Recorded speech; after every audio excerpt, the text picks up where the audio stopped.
এখন চিকেন রাঁধতে যাব। দেখো আলু কিন্তু পেঁয়াজের সঙ্গে ভেজে নিই। তো দেখো আমি কিন্তু মশলাটা মাংস দিয়েই আমি কষিয়ে নিই, আর মশলাটা মাখিয়ে বানাই না।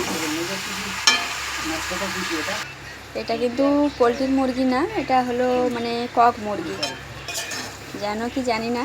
তো এটা কিন্তু কক মুরগি, দেশি মুরগির মতনই খেতে লাগে টেস্টটা। আজকে গোটাই নেওয়া হয়েছে, কেটে আনা হয়েছে। কক মুরগি এটা পোলট্রি না। অনেকক্ষণ দিয়ে কষাতে হবে, কষালেই টেস্ট হবে।